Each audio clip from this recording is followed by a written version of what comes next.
In the year 1500, two mighty empires ruled the Americas, and neither knew the other existed.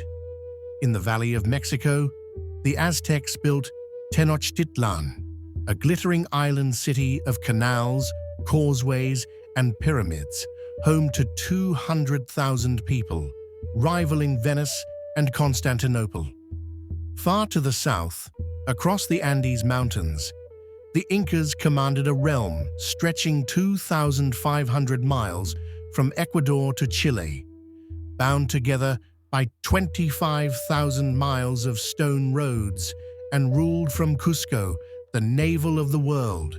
One fed their gods with human hearts, the other offered children to the sky. Both believed they were chosen to rule forever. Both would fall within a single lifetime. They never met, but their destinies, separated by thousands of miles, would collapse in almost the same way. And the reasons why are stranger than you think. To understand how they fell, we have to go back to the moment they first rose to power.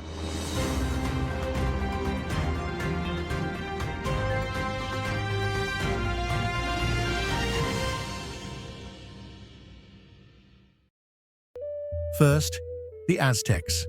Around 1100 CE, the Mexica people were nomads, wandering the deserts of northern Mexico.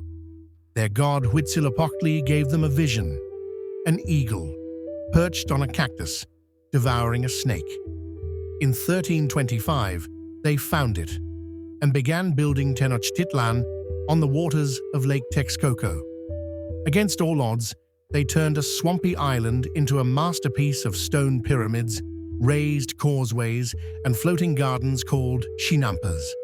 By 1500, their empire ruled 6 million people through tribute, alliances, and fear. Now, to the Andes. In the high mountains, small Inca clans farmed terraces and fought as warriors. But in 1438, a visionary named Pachacuti Inca Yupanqui rose to power. He transformed their kingdom into Tawantinsuyu, the 4 regions. From Cusco, the empire's sacred heart, they built stone cities, extended roads over impossible terrain, and spread the worship of the sun god Inti. By the Spanish arrival, the Inca ruled 10 million people, all without wheels, iron, or writing.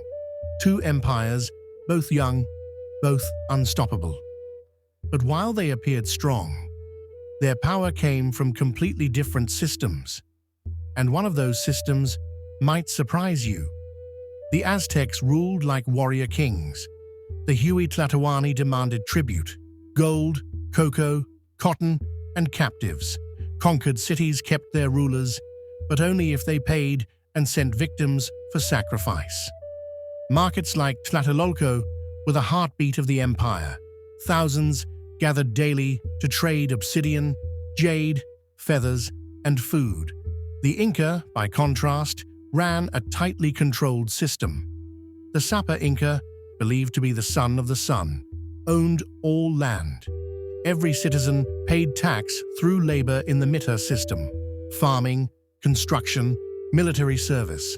They built 25,000 miles of roads, linking mountains and valleys. Runners called chasqui carried messages encoded in quipus, knotted strings that stored information. The Aztec system relied on fear and loyalty. The Inca system relied on order and obligation. But no empire, no matter how organized, survives without belief. And for the Aztec and Inca, belief was soaked in blood. The Aztecs believed the sun needed blood to rise each day. Without sacrifice, the world would end. Thousands were killed atop the Templo Mayor, their hearts torn out for the gods Tezcatlipoca and Quetzalcoatl. The Inca also gave offerings, but fewer, and in a different way. In the Capacocha ritual, pure children were chosen, honored for months, and led into the mountains to freeze, their souls sent to the gods of the peaks and sky. The Aztec sacrifice was public and terrifying. The Inca sacrifice was solemn and symbolic, but in both, death was a sacred duty. Belief fueled loyalty, but loyalty was tested in war, and each empire fought for reasons the other would never understand. Aztec warriors, jaguar knights, and eagle warriors fought with obsidian-bladed macuahuitl. Battles were as much about capturing enemies for sacrifice as they were about conquering territory. The Inca army was different, a logistical machine. They fought with slings, spears, and clubs, moving through the empire with military precision supplied by tampu way stations. They conquered first with offers of peace and overwhelmed those who refused. The Aztecs won through fear and ritual. The Inca won through discipline and infrastructure. Two armies at their peak. Yet neither could stop what was coming next. An enemy neither even knew existed. In 1519, Hernán Cortés landed with just 500 men. The Aztecs mistook him for a god. Within 2 years, aided by rival tribes, betrayal, and smallpox, Tenochtitlan was in ruins. Montezuma II was dead.